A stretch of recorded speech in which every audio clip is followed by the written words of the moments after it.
Hello à tous, ici Claire Virose et bienvenue dans un nouvel épisode d'Oser la reconversion, le podcast dédié à la reconversion professionnelle à quelques stades qu'elle en soit.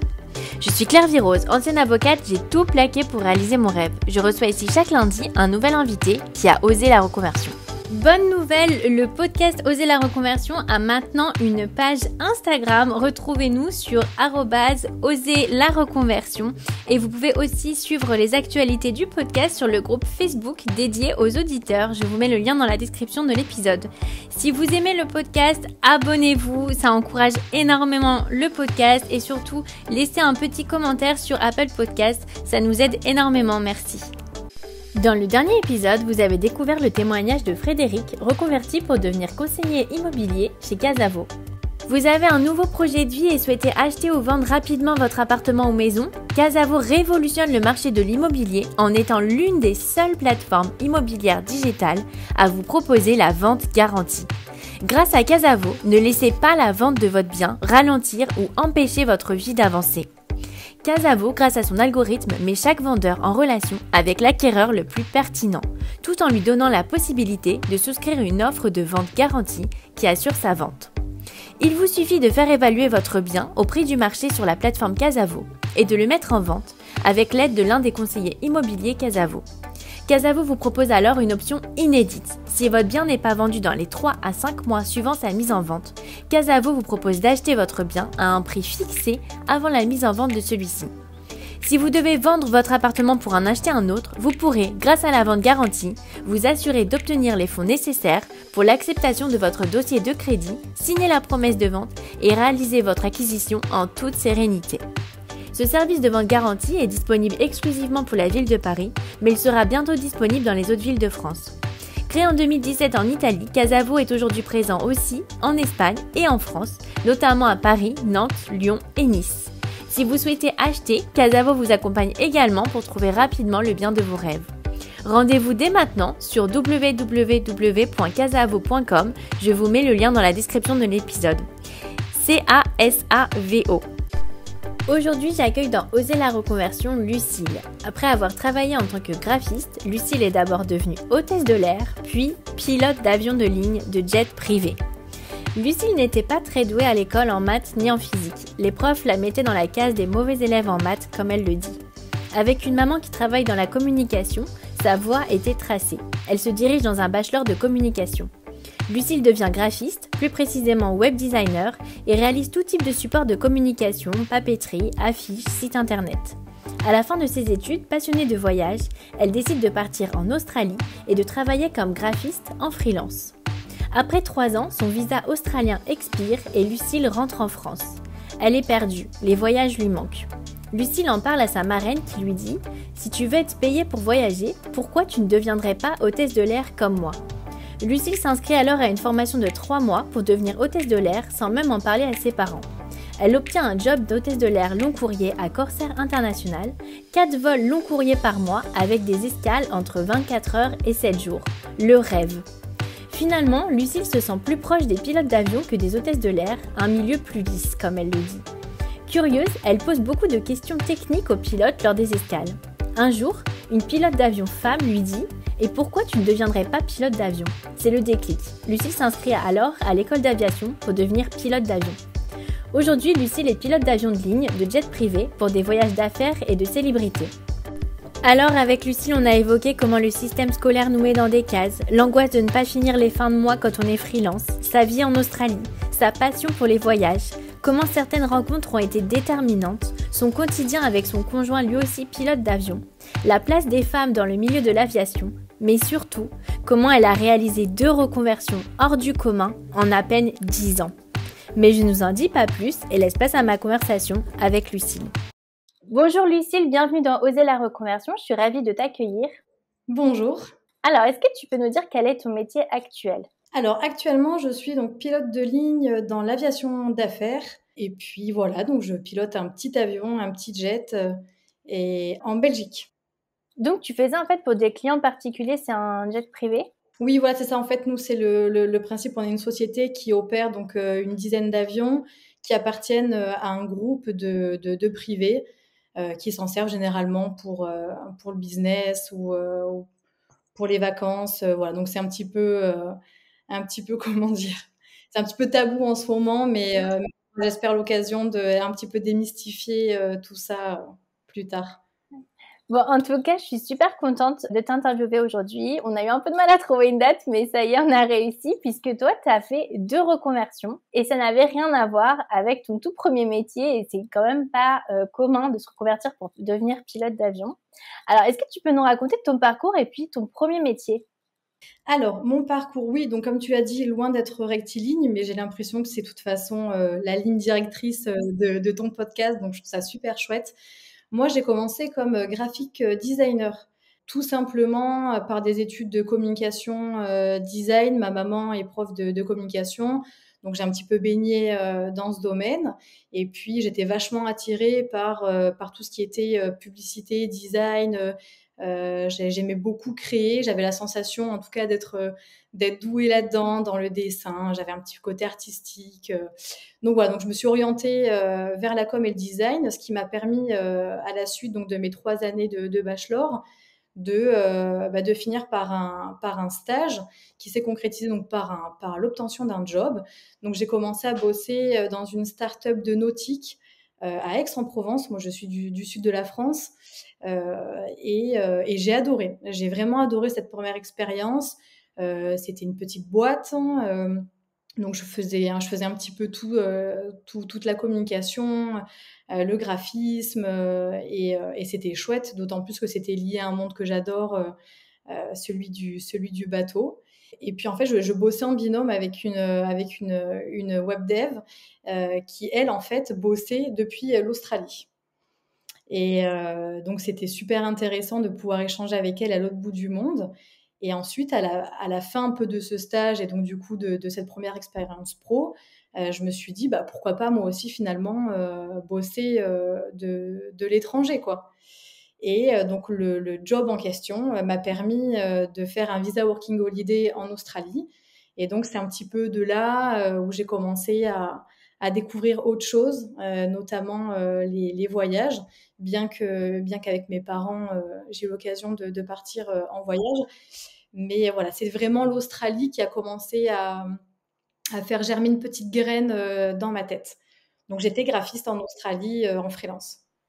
Oui, c'est ça que j'allais te demander. Donc, tu étais en freelance. Ouais. Tu bossais pour plusieurs clients ou pour une boîte? Comment ça se passait? Donc du coup, j'ai continué de bosser pour la boîte en question. C'était super chouette. Bon, ils m'ont clairement donné un coup de pouce, hein, où ils m'ont dit, bon, bah ok, tu vas en Australie et puis tu peux aussi continuer à bosser pour nous. Puis après, c'était de mon côté où j'ai commencé voilà, à faire à démarcher des clients, à essayer de me faire connaître, ce qui était loin d'être évident quand tu débutes comme jeune graphiste. Donc voilà, j'ai essayé de répondre à des petits appels d'offres. Des copains me faisaient confiance pour faire des logos. Puis après, ça s'est un petit peu enchaîné comme ça. C'était vraiment super sympa. Pas du tout de quoi en vivre, pour être tout à fait honnête. Pas du tout. Donc je faisais des boulots à côté. Ben, j'étais serveuse sur un bateau. Voilà, plein de petits jobs comme ça. Et puis il a fallu que je rentre en France puisque bah, la fin de mon visa expirait. Et j'ai continué à pousser le truc quand même en tant que freelance, à continuer à bosser de chez moi. Mais je sentais bien que le soufflet retombait, je me posais beaucoup de questions, j'étais un petit peu entre deux eaux, en me demandant si ce coup de mou, il était dû à mon retour en France ou si c'était dû à l'activité que je faisais qui me plaisait plus trop finalement. C'est marrant parce que sur le papier, tu avais déjà presque un job de reconversion dans le sens où c'est le rêve de beaucoup d'auditeurs de partir en freelance, à l'étranger, parce que tu as cette liberté, en même temps ce côté plus exotique. Est-ce que tu penses que si tu étais resté en Australie ou si tu avais continué à voyager, tu te serais pas lassé? Je sais pas trop parce que je dois admettre adorer voyager. Je pense que je suis vraiment un électron libre, mais j'aime quand même être proche de ma famille. Et l'Australie, ça commence à devenir un petit peu loin quand même. Bon, mon frère, lui, vivait à Tahiti, donc à la rigueur, c'était, enfin, comment dire, c'est le dynamisme dans lequel, en tout cas, j'ai grandi. Mes parents ont beaucoup bougé, etc. Mais non, je pense que c'était vraiment transitoire et que je cherchais juste à ce moment-là un endroit dans lequel j'allais me sentir bien, qui pouvait justement tout coordonner, et le boulot, et les voyages, et tout ça. Et alors, tu me dis, enfin, j'aurais très bien pu juste travailler comme toi, hein, un petit peu plus proche. Il me semble que tu es en Angleterre, c'est ça? Ouais, c'est ça, ouais. Ouais, donc ça aurait pu être le juste milieu intéressant. Mais à ce moment-là, je ne l'ai pas trouvé. Et alors, qu'est-ce qui te plaisait plus dans ton job? C'était clairement d'être face à un écran. Alors, c'est rigolo parce qu'aujourd'hui, je suis quand même face à plusieurs écrans, mais dans un autre, dans un autre contexte. Non, c'était le fait déjà de chercher des clients, ça me stressait beaucoup. Et puis surtout, je me rendais compte qu'en fait, ça m'animait pas au point de, comment dire, de me défoncer à la tâche, quoi. J'avais pas cette envie d'aller chercher des clients. Je pense que j'étais pas assez forte non plus. Ça me gonflait qu'on me réprime aussi, moi, dans ma liberté créative. En fait, je pense que j'avais vachement idéalisé le métier de graphiste, en pensant que j'allais être libre de pouvoir créer des choses extraordinaires. Mais j'avais juste oublié qu'il fallait passer par la case un petit peu plus compliquée, où d'abord tu dois répondre à des besoins qui sont bien spécifiques, et avant de te créer un nom, et puis avant que surtout quelqu'un puisse te faire confiance à 100%. Donc je pense que j'ai été impatiente dans cette phase-là, et pas assez peut-être pas assez intéressée pour passer ce step. Parce que en fait, c'est les projets, ils te faisaient pas rêver. Ouais, Ouais. ouais, ouais. C'était plutôt quoi, des sites internet? Ouais, c'est ça, je faisais tout ce qui était donc partie web, donc je développais des sites internet, des applications. Après, je faisais beaucoup de papeterie, donc tout ce qu'on peut retrouver, des flyers. J'ai fait des affiches aussi pour des événements.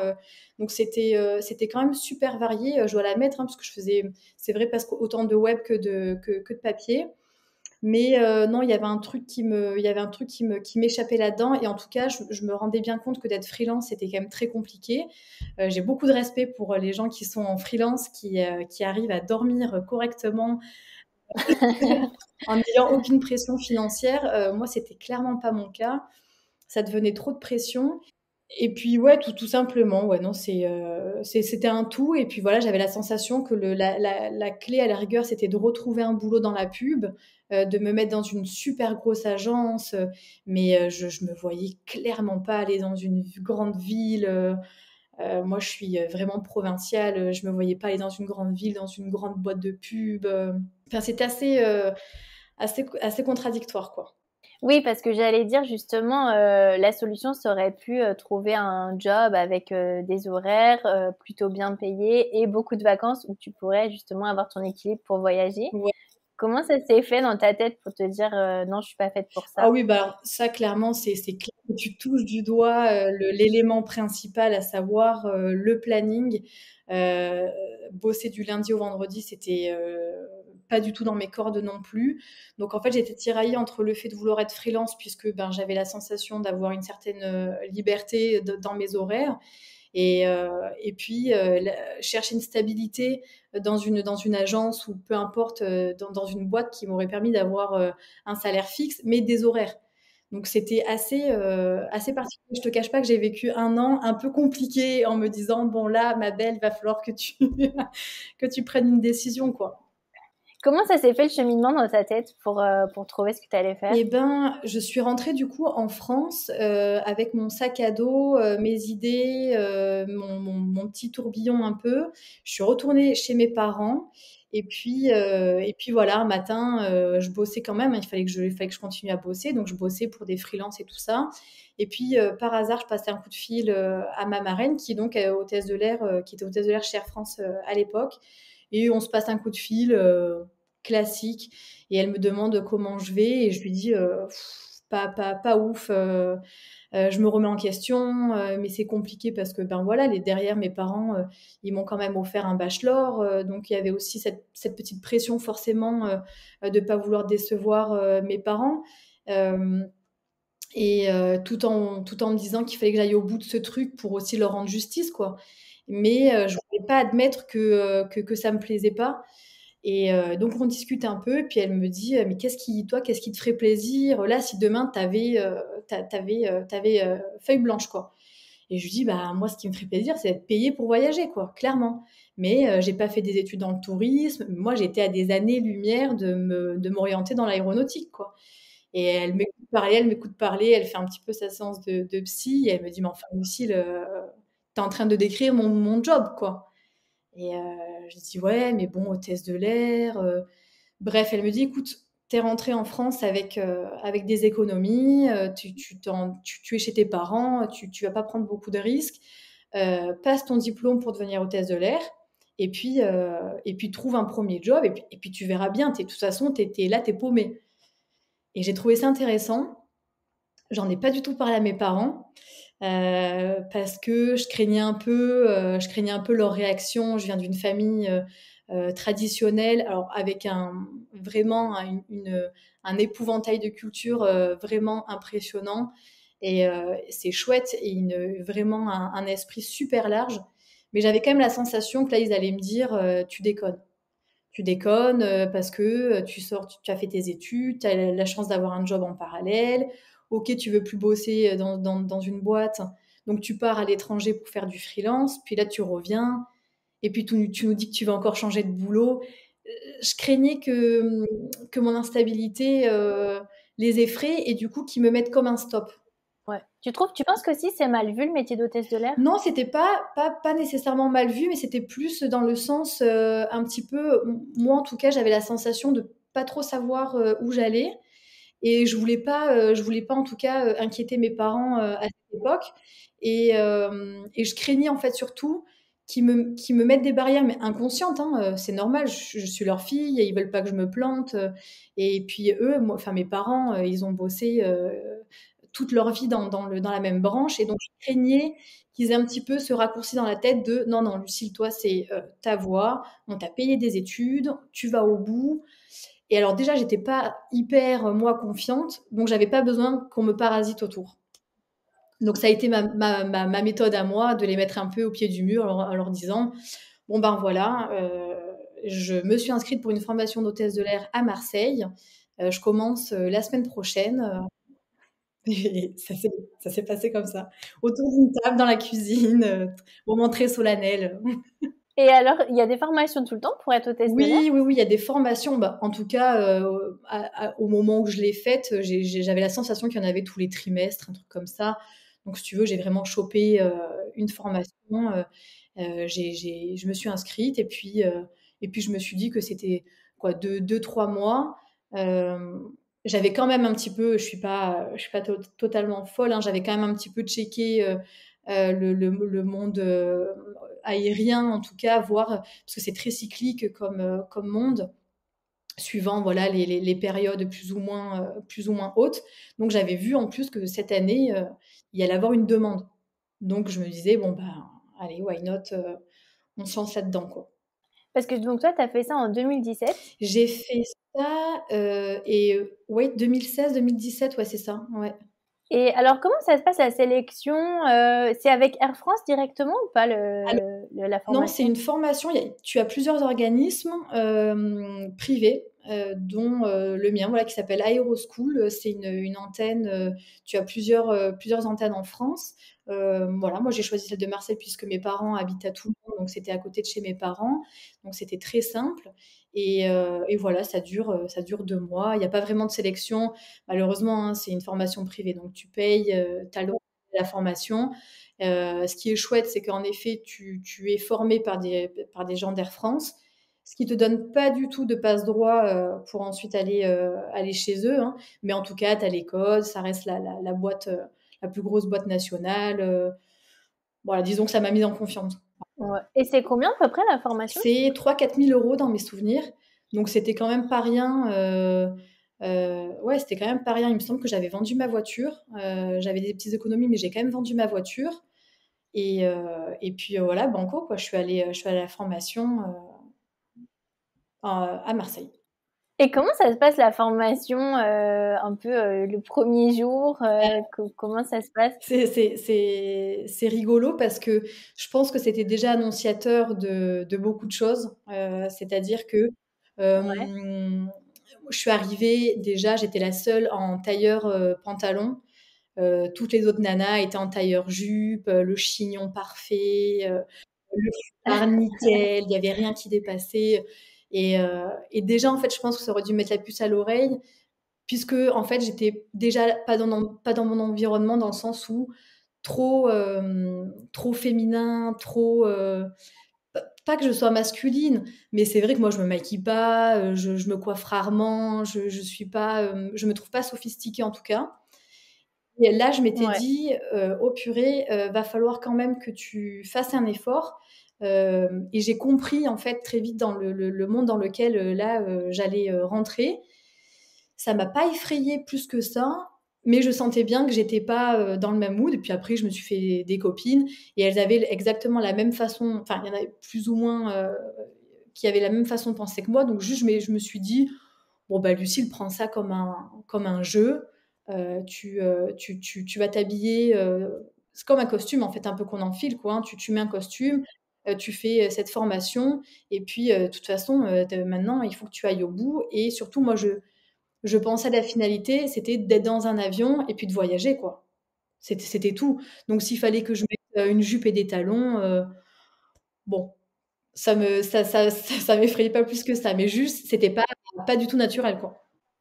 Et il y avait une ambiance un peu, cour de récré entre filles, un peu? Ouais, Comment ça se ouais, passait? ouais, ouais. Après, je veux pas faire de généralité, mais moi, j'ai eu la sensation que c'était un peu, ça se tirait un peu dans les pattes, il y avait pas de sororité comme, moi, je peux le retrouver avec mes copines ou comme en tout cas, j'aime l'être avec les autres femmes.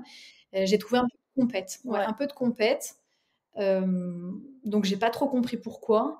Je pense que j'étais un peu naïve en fait. Je me suis un peu plongée dans ce truc, en n'ayant pas trop de connaissances finalement et puis ça se voyait que c'était pas mon rêve en fait, donc j'avais les on me faisait un peu sous-entendre que je prenais un peu le job d'une autre quoi.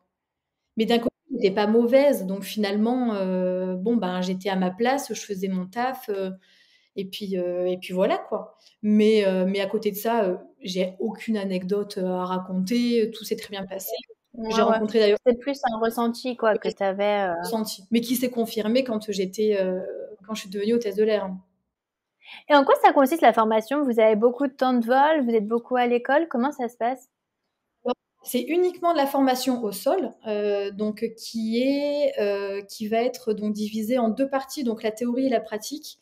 Donc toute la théorie, on va étudier, quelques points, météo, quelques points, heu, comment dire? De la structure d'un avion. Ça va être, on va dégrossir en fait les traits, aéronautiques, l'alphabet aéronautique, tous ces points-là. Puis on va étudier tout ce qui va être aussi vachement, comment dire, tout ce qui va être physiologique, l'impact que notre métier va avoir sur notre corps, suivant les vols qu'on fait, plus ou moins longs. Ça va être une succession un petit peu de. Moi, je vois un petit peu ça comme, ouais, comme si on prenait l'aéronautique de manière globale et on va effleurer chaque sujet que comporte l'aéro, donc extrêmement intéressant. Et puis après, il y a une autre partie, pardon, ouais, donc la partie théorique, il y a aussi beaucoup de ce qu'on appelle donc le CRM, donc le Crew Resource Management, qui va être vachement le fait qu'on bosse en équipage, quoi. Ça va être super important. Je me souviens qu'ils avaient vraiment mis le paquet sur ça. Et après, tout ce qui va être aspect pratique, donc on doit être dans un avion, l'hôtesse de l'air en tout cas, est chargée d'accompagner les passagers. Donc dans l'aspect et psychologique, parce que ben, il y a une personne sur deux qui a peur de monter dans l'avion, et puis s'il se passe quelque chose à bord. Donc c'est surtout, on a un rôle en fait médical à bord. Ça va être des premiers gestes de secours à accoucher une Ah femme, ouais, quoi. ouais, ouais. Tout ça en 3 mois. Voilà, tout ça en 3 mois. Donc bon, je trouvais que c'était hyper ambitieux de leur part, hein. Et comment ça s'est passé à la sortie de l'école? Tu as trouvé tout de suite, un job? Ouais, et alors j'ai eu beaucoup de chance, puisque, 3 semaines après, Je postule dans une boîte, qui s'appelle donc Corsair International. C'est la 2e boîte la plus grosse, française en termes de long courrier et il se trouve que je suis invitée à passer les sélections, à Paris, et je suis prise. Donc c'est, un peu jackpot pour moi puisque, c'est vrai que moi dans mon idéal, je me disais: «Bon, bah, voilà, je fais quand même ce job pour voyager», mais j'avais quand même juste oublié que le métier d'hôtesse de l'air, c'est aussi ce qu'on appelle du court et du moyen courrier. Donc c'est-à-dire que, ben, tu pars en vol le matin, puis tu rentres chez toi le soir. Tu as même pas posé ton pied, sur le tarmac, étranger, quoi. Tu es dans ton avion toute la journée, tu as quelques découchés de temps en temps, mais c'est pas du tout ce qui rythme ton travail. Donc finalement, j'ai eu vachement de chance, dans ce hasard d'avoir trouvé, cette compagnie qui m'a permis de faire des vols, super, à travers l'Océanie et de justement répondre finalement à mes attentes que je m'étais fixées, quoi. Alors, c'est comme on l'imagine, tu voyages partout, tu visites le monde. Comment ça s'est passé pour toi? Ouais, c'était super excitant. Alors déjà, bah, du coup, pour revenir brièvement sur la tenue, finalement, ça m'a pas dérangée de porter, cette tenue. Bien au contraire, j'ai eu la sensation que ça m'a permis d'avoir confiance en moi. Je pense que j'étais pas à l'aise, en fait, au début, je me sentais pas légitime, en fait, de me maquiller, de m'apprêter dans la vie de tous les jours et là, c'était comme si finalement on m'avait donné l'opportunité d'être un peu une femme et ça, c'était super intéressant d'un point de vue, personnel puisque, vraiment j'ai appris, à accepter une part de moi, que j'ignorais un petit peu. Donc ça, c'était, vraiment un super bon point. C'est pour ça que je regrette pas du tout, cette expérience et puis, oui, comme tu l'imagines, tu pars, avec ta petite valise, pour 1, 2, 3, 4, 7 jours parfois et puis, avec ton équipage, donc là, en l'occurrence, on était 12 et puis, tu pars pour des chouettes destinations. Nous, c'était des destinations dites vacances, donc que au soleil en plus. Donc c'est génial, si tu as un petit coup de mou, avec le mauvais temps parisien, hop, tu t'éclipses et puis tu es aux Antilles et ça, c'était vraiment très chouette. Et quel est le rythme à peu près? Alors sur du long courrier, donc moi j'avais 4 vols par mois, donc c'est vraiment peu, mais c'est le rythme, maximum. C'est-à-dire que, on va partir le lundi, on va, arriver donc au siège social, on va faire un briefing pendant 2 heures avec, donc les chefs de cabine, la chef de cabine principale et ensuite les 2 pilotes qui, nous font donc tout le briefing météo, le point sur l'heure de le la pardon, la durée du trajet, le nombre de passages à bord. Donc tout ça, ça dure déjà 2 heures. Ensuite, on arrive à l'avion, on prépare l'avion et puis là, on part pour 11 heures de vol. Donc ça fait déjà une journée assez conséquente. Et puis après, il faut faire descendre tous les passagers. Il y en a plus de 500. Donc on fait descendre les passagers. Nous, on va à l'hôtel. Donc tu comptes encore 2 heures. Donc finalement, ma journée, tu vois, elle s'articulait autour d'un briefing de 2 heures, d'un vol de 11 heures, puis d'un après-vol de 2 heures. Heu, Tout ça avec, une préparation en amont puisque, ben, il a fallu que je me prépare et que j'aille jusque la boîte. Hem, donc c'était quand même des très, très longues journées et puis il y a du décalage horaire. Donc tout ça, ça demande de s'adapter sans arrêt, en fait, au jet lag, donc un coup est, un coup ouest, donc tu sais plus trop où tu habites à la fin. Mais voilà et donc généralement rester entre 24 heures et 7 jours pour les escales les plus longues.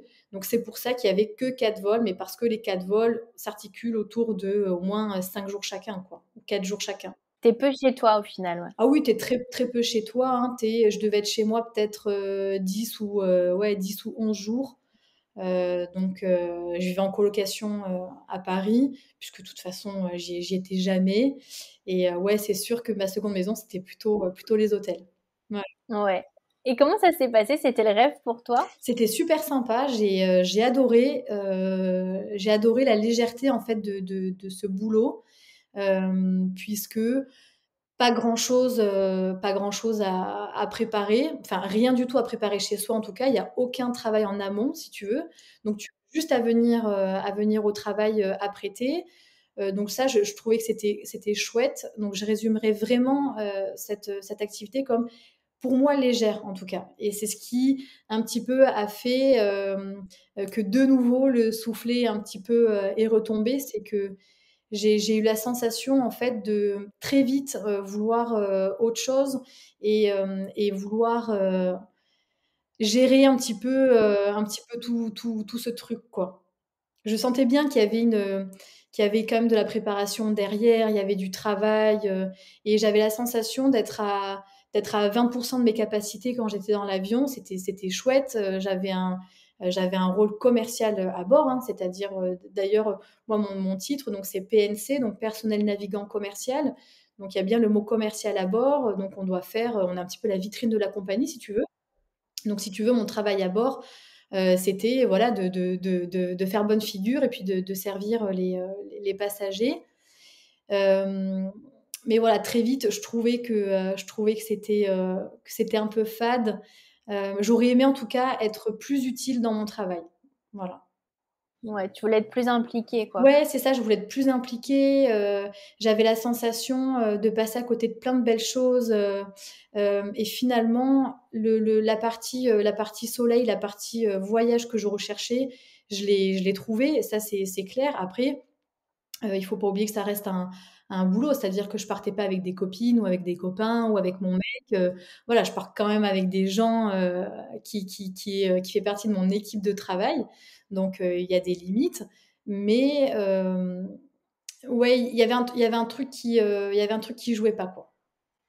C'est vrai que c'était ça aussi, ce que la question que je voulais te poser. Comment ça se passe l'ambiance un peu quand vous êtes tous à l'hôtel pendant les escales? C'est une bonne ambiance? Ouais, moi j'ai trouvé que c'était une bonne ambiance, ça reste bon enfant, c'est en fait, c'est assez rigolo quand même comme monde du travail puisque tu te retrouves le matin, tu es en uniforme bien pomponné et cetera.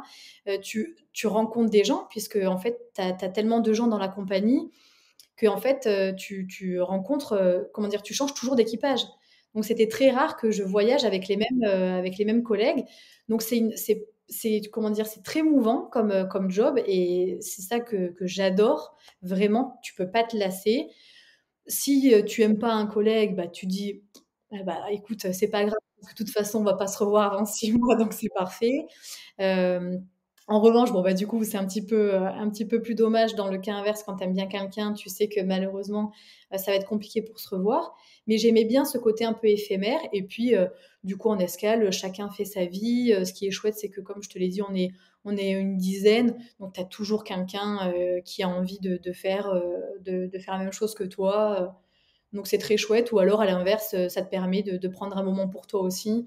Parce que, mine de rien, d'être, avec des passagers toute la journée, avec un équipage toute la journée, je sais que moi j'aime bien, mon petit temps à moi et c'est comme ça que je me ressource, quoi. Donc très bon enfant, très bonne ambiance. Et donc, tu as su que tu voulais être pilote d'avion à ce moment-là? Et comment tu l'as senti? Si t'as pas fait peur, parce que ça paraît impressionnant comme job et comme reconversion. Comment tu t'es sentie? Ouais et ben, c'est grâce à vraiment grâce à ce boulot, je suis tombée sur un équipage, génial, dont, une copilote, enfin une officier pilote de ligne qui s'appelle Gaëlle, la seule femme en fait de la boîte qui avait quasiment mon âge, hein. On avait 2 3 ans d'écart quoi. Donc je me disais déjà: «C'est fou, la nana a 30 ans, elle est pilote, hein, dans un avion qui transporte plus de 500 passagers». Enfin, waouh! Et puis, elle avait une prestance, naturelle qui faisait vachement écho, comment dire? En ce que moi j'aimais. C'est-à-dire que, bah, la nana, elle arrivait avec un chignon, à moitié coiffé, on je sais que je parle toujours un peu de l'aspect, physique, mais parce que je trouve à ce moment de ma vie, j'essayais un peu de voir un petit peu, pourquoi j'étais faite en tout cas et et comment dire? Je voulais être bien dans mes baskets quoi, tout simplement et donc j'avais la sensation depuis le début de faire toujours des concessions, en fait. C'était soit j'étais dans la pub, mais j'avais des horaires, mais je pouvais un peu, venir comme je voulais, être qui je voulais, soit j'étais hôtesse de l'air. Alors oui, je faisais le rêve qui était chouette, enfin le job qui était chouette, je voyageais, mais la contrainte c'était que ouais, il fallait que je me travestisse un peu, hein, hein, que je mette des talons, que je me maquille Ouais. et donc quelque part là, je me disais: «Mais c'est incroyable quoi, la nana, en fait, elle voyage et en plus, elle peut se saper comme elle veut. Donc, elle est à 100% comme elle souhaite être. Et donc, j'ai fait plusieurs escales avec elle et on discutait de tout, de rien. Et en fait, c'est là où j'ai vraiment senti que j'avais vachement plus d'atomes crochus avec l'équipe technique, donc avec les pilotes, qu'avec l'équipe commerciale. Donc les hôtesses de l'air et stewards, je sentais que que je posais beaucoup de questions. Voilà, j'étais la relou qui posait des questions. Et en fait, au fur et à mesure, Gaëlle me dit, bon, attends, Lucille, il faut que tu fasses pilote. Et moi, je lui ai rionné, quoi. Je lui ai dit, mais j'ai pas un backup de maths, hein, j'ai pas, un background, pardon, de maths, j'ai pas nécessairement des facilités dans tout ce qui est sciences, enfin, ce que je croyais. Parce que aussi, je pense que on te met tellement de trucs dans la tête quand tu es enfant, ado, et je pense que tu seras OK pour me rejoindre sur ce sujet, quoi. C'en est hyper triste et j'en veux à personne, mais c'est vrai que quand même, j'ai le souvenir que mes parents ressassaient un peu le truc de bon, bah, toi, t'es pas forte en maths, alors paf, tu vas t'orienter vers un truc éco, marketing, machin. Mon frère, lui, qui était très bon en littérature, bon, bah, super, toi, t'iras en philo. Enfin, il y avait vachement de cases, quoi. Alors que finalement, à 17 ans, enfin, tu es bon juste partout, en fait. C'est que, comment dire? Il faut juste donner l'opportunité à l'enfant ou à l'adolescent d'avoir un sujet qui l'intéresse. Et moi, quand j'avais 16, 17 ans, j'étais pas douée en maths ou en physique parce que ça m'intéressait pas, quoi. Mais si on m'avait peut-être dit: «Bah oui, mais bon, tu sais, pour faire tel job, c'est bien d'avoir des facilités dans ça, donc ce serait chouette que tu travailles ça», peut-être que la carotte, là, je l'aurais vue, quoi. Donc j'ai trouvé que j'avais été limitée en tout cas. Mais donc voilà, donc du coup, bah, grâce à Gaëlle, elle me rassure tout de suite et elle me dit qu'elle aussi, elle avait pas été spécialement douée et qu'en plus, j'avais pas mal d'a priori sur le job puisqu'il y a quand même très peu de femmes pilotes. Et donc c'est pour ça d'ailleurs que je m'étais orientée vers hôtesse de l'air et pas vers pilote. Puisqu'on te dit: «Bon, bah, si tu veux être dans un avion, tu as les femmes hôtesses de l'air, puis les hommes pilotes». Donc c'est une succession en fait ouais, de cases qui se sont enchaînées, de stéréotypes un peu, que, que personne n'a vu. Et je pense aujourd'hui, en tout cas, ça c'est vraiment chouette, c'est qu'on est en train un petit peu de dénouer tous ces trucs, pour, un peu, faire juste une égalité, et arrêter de mettre des stéréotypes dans la tête des gens, quoi. Donc Gaëlle a contribué vraiment à dénouer ce truc. Et puis, on a continué de discuter pendant un moment, puis à la fin, elle me dit: «Écoute, je te propose un peu un deal, si Corsair, te propose un CDI, ben, c'est clair que tu peux pas le refuser, c'est quand même un choix de boulot, tu m'as dit que tu te régalais et cetera, mais s'ils te proposent pas de CDI, fais-moi le plaisir de passer ton diplôme de pilote privé». Donc ce qui consiste en fait à juste piloter les petits avions qu'on voit dans les aéroclubs. Ça s'appelle un PPL, donc c'est Private Pilot License. Donc c'est pour piloter des petits avions. Elle me dit: «Passe ça, tu regardes si ça te plaît et puis, après, tu vois bien». Et donc ça a commencé à germer un peu dans ma tête et puis je pense que déjà à la fin de cette conversation, je m'étais dit: «Ouais, elle a raison, mais on verra bien, à la fin de l'année». C'est incroyable en tout cas comme histoire, parce que c'est vrai que quand on pense pilote, on a l'impression que c'est un surdoué qui est en train de résoudre des équations en même temps que tu pilotes. Il y a vraiment quelque chose de très mystique en fait derrière le job. Et alors, comment ça s'est passé pour toi? Donc, tu as passé d'abord le premier permis. Comment ça s'est passé? Peut-être la première fois où tu es monté dans un avion et que tu as piloté? Et ben, du coup, c'est ça, c'est donc le destin a fait correctement les choses puisqu'ils m'ont pas proposé de CDI à la clé. Heu, donc finalement, comme quoi vraiment il y a toujours du positif, partout. Ouais. C'est vraiment impressionnant. Enfin, je suis ravie vraiment, qu'il y ait eu cette issue-là. Et donc ça a été pour moi l'élément déclencheur pour me dire bon bah très bien, en revanche, je continue dans l'aéronautique puisque clairement c'est ce qui m'animait. Et puis je lisais pas mal de bouquins aussi en parallèle quand même. Et je voyais bien que j'étais plus de toute façon dans la phase hôtesse de l'air. Donc je suis rentrée chez mes parents et je me suis inscrite dans un aéroclub à côté de chez moi. Comme pour le diplôme d'hôtesse de l'air, j'avais fait des petites économies et puis je me suis dit, bah, tu vas prendre tes premières heures de vol et puis tu vas bien voir ce que ça donne. Et là, ça a été la révélation. Mais vraiment, ça a été impressionnant. Je me suis dit, mais je suis passée à côté de ça pendant tant d'années, c'est dingue. Je pense que je suis tombée sur aussi un instructeur, Denis Marchal, juste extraordinaire, un gars d'une soixantaine d'années qui était pilote chez Air France toute sa vie et qui suite à sa retraite, continue à exercer son boulot en tant que bénévole et il m'a transmis sa passion, comme, vraiment, comme il aurait pu le faire à n'importe quel élève, en fait. Et donc j'avais eu déjà donc Gaël qui m'avait transmis beaucoup de choses, puis, Denis, donc ça commençait à faire beaucoup de mentors autour de moi qui m'entouraient, qui me faisaient juste, en fait, me dire, «Mais crois en toi, si ça paraît très bateau de dire ça, mais si on veut, on peut». Bon voilà, avec bien sûr, les moyens et cetera.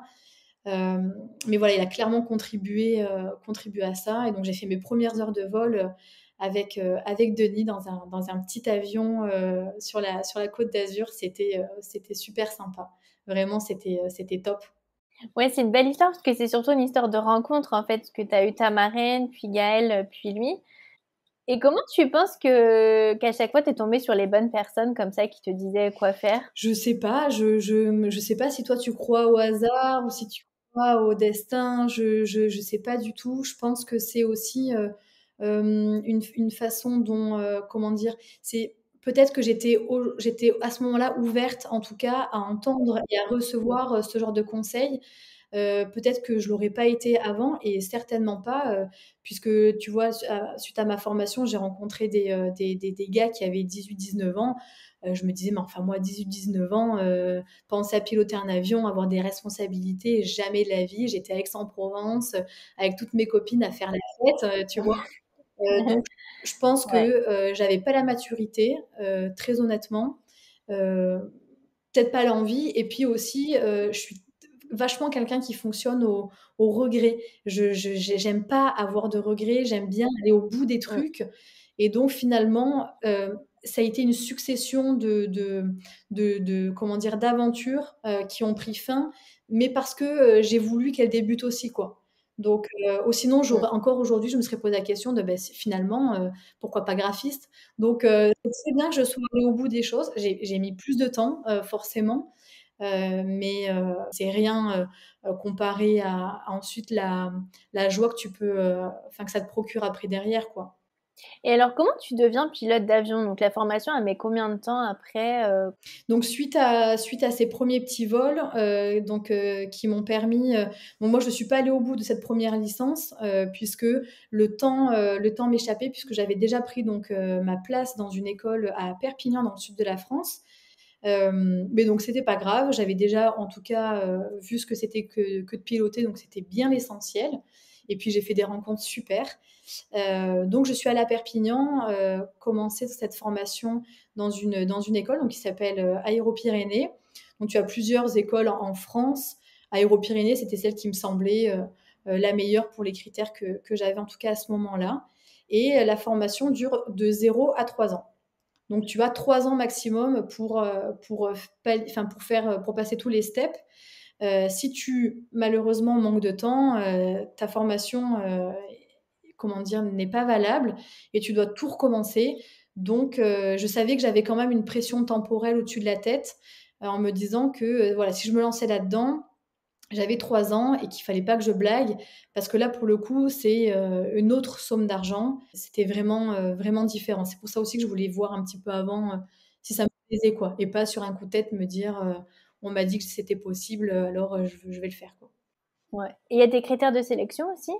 Alors tu as des critères de sélection, oui, tu dois répondre à un quand même à un questionnaire, Tu as des tests un peu de maths, de physique, pas psychotechnique, mais psychologique.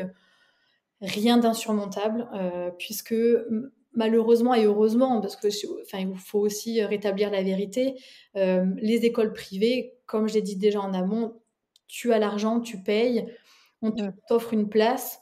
Après, à toi de réussir tous tes examens, ça c'est vraiment entre tes mains.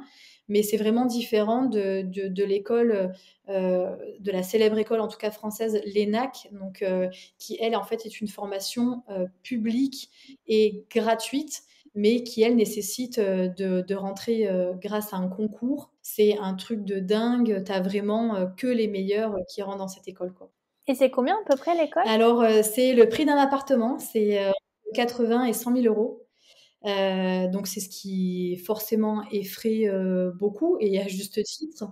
C'est pour ça aussi que je le prenais pas du tout à la légère et donc ça m'a valu pas mal de questionnements, pas mal de doutes et une fois de plus, mes parents ont été prévenus un petit peu à la dernière seconde, quoi. Mais écoute, non, comme tout le monde, j'ai fait un prêt, hein, voilà, j'ai fait un prêt en banque. Ouais. Moi, j'ai commencé, tu vois, j'avais quoi? J'avais 25, 26, 25 ans. Bah voilà, c'était un peu le moment où mes copines, moi, faisaient des prêts pour acheter des maisons. Bah voilà, moi, j'ai fait le prêt pour acheter, comme j'aime bien dire, pour acheter mon avenir, quoi. Ouais.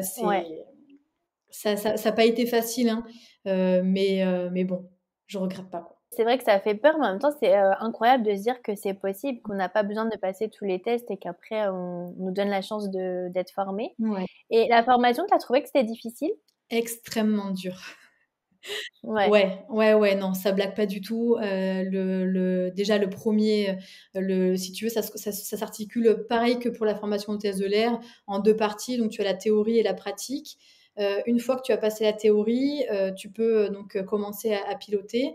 Donc pendant 9 mois, j'ai eu donc des cours, qui étaient, enfin comment dire? J'ai eu 14 modules, 14 examens à passer. Très compliqué puisque, tu t'étudies vraiment, tu vraiment plein de choses, quoi. Mais, c'est normal, quoi, c'est la règle de l'entonnoir, hein, comme on dit, tu fais pas mal d'études, puis après il y a la déperdition. Donc on te bourre le crâne, pour qu'après, on puisse extraire 10 de quelque chose qui te serve. Mais non, c'était super dur, puis, voilà, moi j'avais pas de base en maths physique, donc, j'avais dû bosser en amont chez moi pour quand même, me mettre un peu à jour, quoi. Parce que j'étais, face à des gars qui avaient fait maths sup, maths spé ou qui étaient ingénieurs et moi j'étais là: «OK, coucou, moi j'ai une licence en communication, j'ai été hôtesse de l'air, c'était les seules bases aéronautiques que j'avais, donc ça a été très compliqué, mais tu vois, j'ai tout réussi du premier coup. J'ai passé tous les examens, à Toulouse. Tu peux les échouer que 4 fois. Donc tu as aussi ce truc où tu te dis: «Bon alors non seulement c'est dur, mais en plus je peux pas les rater, ad vitam aeternam». Tu as la ouais, pression temporelle aussi où tu te dis: «Bon alors là j'ai, 18 mois pour tous les passer». Mais finalement, c'est comment dire? C'est juste le préambule de ce qui va se passer dans ta vie, plus tard.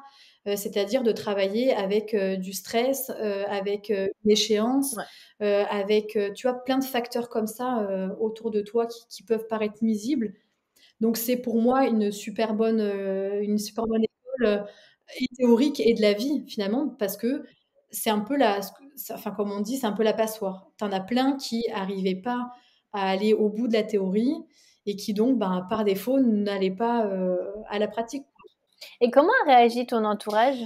C'est un peu, je veux pas blâmer qui que ce soit, mais mes parents j'ai trouvé du soutien auprès de mes parents, pas autant que j'espérais. Mon père, à fond, c'était son rêve en plus, donc ça, je pense qu'aussi inconsciemment, tu vois, la graine était plantée, donc c'était déjà pour lui extraordinaire que je sois hôtesse de l'air, parce que je côtoyais les avions de près et cetera. Puis ma mère, beaucoup d'inquiétudes, beaucoup, beaucoup, beaucoup d'inquiétudes, parce que déjà elle m'avait vue, être graphiste, machin, puis après être hôtesse de l'air et puis elle me disait: «Bon, qu'est-ce qu'elle va quoi? Après c'est astronaute». je la sentais pas hyper emballée, pour être tout à fait, honnête. Mais parce que je comprends avec le recul que c'est juste le mécanisme de défense d'une maman et qu'elle devait Ouais, beaucoup s'inquiéter parce que moi j'y croyais tellement elle devait se dire: «Mais purée, si elle y arrive pas, mais je vais la ramasser à la petite cuillère, quoi» et donc je pense que mmh, c'était beaucoup d'inquiétude. Après, copains, copines, ouais. autour de moi, ils étaient vachement, «C'est un truc de dingue, c'est trop chouette, tu vas au bout de ce que tu souhaites». J'ai trouvé pas mal de soutien. Mais c'est vrai que du coup, pendant mes examens, il y avait, 0 coup de fil aux parents. D'ailleurs, je suis pas rentrée chez moi pendant plus d'un an, parce que je voulais être dans ma bulle et que personne, ne puisse ne semer le doute, tant que j'avais pas mes diplômes. C'était hyper important. J'ai un peu tracé ma route en solo, quoi. Ouais, je pense que c'est un bon conseil, hein, parce que si on n'a pas le soutien qu'on veut, c'est important justement d'être dans sa bulle avec que des énergies Ouais. positives. Et tu as vécu beaucoup de préjugés justement à l'école, un peu plutôt, tu vois, des hommes ingénieurs qui disent, oh, elle est pas sérieuse. Comment tu l'as vécu Ouais, ça? oui, alors ça en plein dedans. J'aurais aimé te dire: «Non, pas du tout». Les mentalités ont évolué, mais non, clairement. Puis je pense que je faisais en fait, je faisais partie, de tous les stéréotypes, si tu veux, quoi. J'étais la nana blonde, aux yeux clairs, qui était hôtesse de l'air avant. Enfin, clairement, je tendais le bâton pour me faire voir, quoi. Et je faisais pas de vagues, quoi. Voilà, je faisais pas de vagues, j'avais absolument pas comment dire? J'avais pas du tout d'ambition, si tu veux. Juste, moi, je voulais faire mon truc, aller au bout de ce que de ce que je voulais me prouver. J'étais pas du tout à revendiquer quoi que ce soit. Bien sûr, je suis féministe, mais je pense comme toutes les femmes, aujourd'hui. Mais je sentais pas cette envie en moi, si tu veux, de faire bouger les choses, de j'avais pas d'énergie à perdre, quoi, tu vois, pour éduquer les gens, quoi. Mais évidemment que je me suis, pris des réflexions, quand, je levais la main pour donner une réponse ou pour dire quelque chose, on me coupait la parole, ou si je disais quelque chose, c'était forcément faux, donc il fallait le vérifier. Enfin, c'était plein de petits trucs comme ça. Ou alors quand j'ai commencé mes premières heures de pilotage, dès qu'il y avait un petit truc sur l'avion, c'était oh, bah, ça doit être Lucille puisque c'est une nana. Voilà, c'était des petites blagues de bah, Lucille, tu peux pas nous servir le café dans l'avion.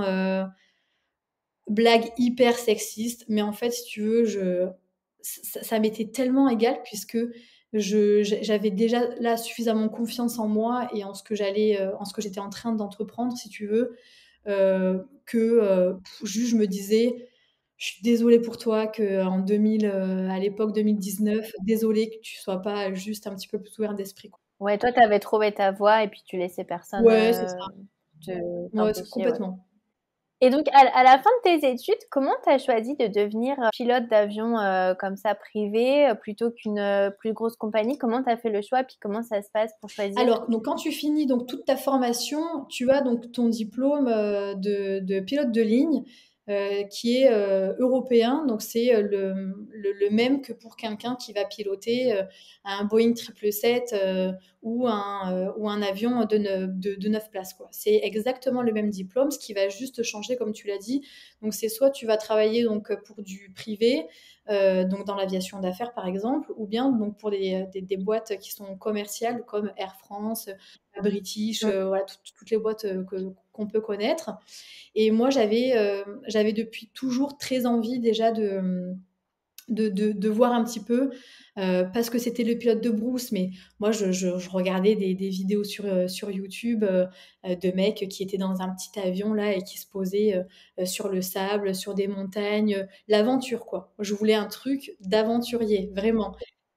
J'ai plein de bouquins, sur des pionniers de l'aviation, j'avais ce truc un peu en tête, puis toujours nourri par un papa qui est fou un peu de toute cette époque-là, un peu d'épopée et compagnie. Et mon compagnon, donc que j'ai rencontré, au tout début de ma formation, lui est pilote aussi dans l'aviation donc d'affaires. Donc je voyais déjà, si tu veux, comment ça se passait et je trouvais ça chouette, le fait que, bon, même dans l'aviation commerciale, tu as pas vraiment de routine, mais là, vraiment pas du tout. Tu connais pas ton planning à l'avance, tu sais pas où tu vas, donc ni avec qui, ni trop comment. C'est, vraiment, tu pars à l'aventure, quoi. Et donc j'ai fini ma formation en avril et en mai, j'ai eu la chance d'être contactée, par une chef pilote, heu, autrichienne qui, en fait, qui bossait donc dans une boîte, en Autriche, qui avait juste deux petits avions, qui faisaient de l'aviation d'affaires et en gros, elle, son truc, c'était un petit peu, d'amener des femmes, dans ce milieu-là, puisqu'il me semble qu'il y a que 3 de femmes pilotes. Donc elle, c'était vraiment son souhait. Donc on s'est contactés comme ça et puis, j'ai eu un entretien donc d'embauche avec cette première compagnie, en Autriche et j'ai été prise. Donc en fait, ça s'est vraiment fait naturellement, quoi. J'ai pas, là pour le coup, j'ai pas eu la sensation, d'avoir galéré. Faut dire qu'en parallèle, j'étais de nouveau hôtesse de l'air en parallèle de mes études pour quand même payer mon loyer, pour manger, pour tout ça, quoi. J'étais déjà donc hôtesse de l'air donc sur un jet, privé, là j'allais un peu partout dans le monde. Donc déjà ça a commencé un petit peu à comment dire? À nourrir un certain intérêt pour l'aviation d'affaires que je connaissais pas. Donc j'avais checké un petit peu le commercial grâce à Corsair, mais le business pas du tout. Donc voilà, donc tout naturellement j'ai accepté ce premier taf, en Autriche qui n'a pas été, celui, pour lequel, j'aurais tout plaqué, quoi. Ouais. Du coup, aujourd'hui, tu es à ton compte ou tu t'es embauchée comme ça par une salariée, enfin des salariés d'une compagnie d'aviation d'affaires? Ouais, aujourd'hui, je suis en CDI, dans une compagnie donc du coup belge, puisque entre temps je suis partie de l'Autriche, pour clairement des raisons de commuting évidentes, Ouais. donc voilà, donc là, je suis en Belgique et puis je vis en France, en parallèle, donc je vais juste au boulot, enfin, je vais juste au boulot, en fait, enfin, c'est bizarre à dire, quoi, mais juste, voilà, je vais en Belgique pour le travail et puis après, je Ouais. continue ma petite vie, en France puisque mon compagnon aussi, du coup, comme je te l'ai dit, est pilote, en France, donc c'est un sacré challenge de tous les jours de vivre avec un navigant aussi, Et tu es heureuse aujourd'hui? Tu penses que ça y est, tu as trouvé le job pour toute ta vie? Ouais, ouais, ouais, clairement. Clairement, je pense que j'avais besoin de tout ça. J'avais besoin de toutes ces étapes dans ma vie, de toutes ces choses, je pense que pour lesquelles j'avais besoin en tout cas de me prouver aussi. Je pense que tu mets du temps à te construire, en tant que femme, tu mets du temps, tu vois, à savoir, réellement, ce que tu souhaites. Puis je dis toujours aussi que j'ai eu la chance d'avoir le temps de me poser ces questions, hein, parce que, je suis consciente que tout le monde n'a pas forcément, les ressources, nécessaires pour pouvoir se dire, «Bon, bah, là, stand-by, je suis pas heureuse, qu'est-ce que je peux faire pour modifier ça?» Moi, je remercie beaucoup mes parents de m'avoir donné, bah, un toit, de m'avoir nourrie, justement quand j'étais, un petit peu, un petit peu paumée, quoi. Donc je regrette pas du tout toutes ces expériences qui ont juste confirmé, si tu veux, l'aboutissement, qui est, celui d'être pilote aujourd'hui, quoi. Donc ça, c'est chouette. Ouais, ouais. Bon alors j'avance un peu parce qu'on court un peu après le temps. Donc dernière question, c'est toujours la question que je pose à la fin. C'est quoi pour toi une reconversion réussie? Une reconversion réussie, bah, je pense que c'est juste se lever le matin et avoir le sourire, quoi. Il y a pas, c'est ça, c'est le meilleur, je pense, le meilleur cadeau qu'on puisse s'offrir, à soi, quoi. C'est de se dire qu'on passe quand même un temps considérable, au travail. Si c'est pour y aller la boule au ventre, ou pour, X ou Y raison, juste, stand-by et pose-toi les bonnes questions et puis, fais en sorte de nourrir le projet qui t'anime. Donne-toi l'opportunité aussi. Il y aura toujours des gens pour aller à l'inverse de ton projet à toi, mais c'est extrêmement important de juste écouter la toute petite voix. C'est vraiment bateau à dire, mais moi je pense que cette petite voix, je l'avais depuis toujours, vraiment depuis même, depuis enfant, si je veux être très honnête. Mais voilà, on m'a jamais permis de l'écouter et ouais, c'est juste, voilà, se boucher les oreilles, être focus, se faire confiance et du coup, ouais, reconversion réussie, je suis trop contente de partir avec mon sac à dos, ma valise, et de partir chez moi pendant 7 jours et de rentrer et de me dire: «Bah, OK, là, c'est vraiment chouette». Ouais, ouais. Ouais, quand c'est pour nous, on le sait. Ah, complètement. Ah, ça, c'est clair. Et pourtant, tu vois, c'est ce que je pensais justement faire en étant freelance. Justement, me dire, je vais travailler pour moi, c'est ce qui va me nourrir. Et ben, c'était pas la bonne voie. Et la bonne voie, OIE et OIX, quoi. Un grand merci Lucille, franchement c'était un témoignage hyper inspirant, une reconversion vraiment hors du commun. Je suis vraiment ravie que tu aies pu tout nous raconter. Merci beaucoup. Donc je mettrai aussi les liens peut-être pour les auditeurs qui voudraient te contacter, poser des questions et aussi des écoles que tu as mentionnées. Merci beaucoup Lucille. Merci à toi, à bientôt. Si vous avez aimé l'épisode, abonnez-vous et laissez-moi un commentaire si vous écoutez l'épisode sur YouTube. Et si vous écoutez l'épisode sur Apple Podcast, abonnez-vous, laissez une note 5 étoiles et un avis. C'est ce qui donne le plus de visibilité à ce podcast. N'hésitez pas à en parler autour de vous et à partager l'épisode sur les réseaux sociaux pour aider un plus grand nombre à oser la reconversion. Si vous voulez prolonger la discussion, rejoignez le groupe Facebook du podcast, je vous mets le lien dans les notes de l'épisode. Ensuite, si vous cherchez toutes les notes avec les références, allez dans le détail du podcast. Si vous souhaitez devenir annonceur, me proposer un invité ou me poser vos questions, je serai ravie d'y répondre sur Instagram ou sur YouTube sous le pseudo Claire Virose ou par mail à l'adresse clairevirose@gmail.com.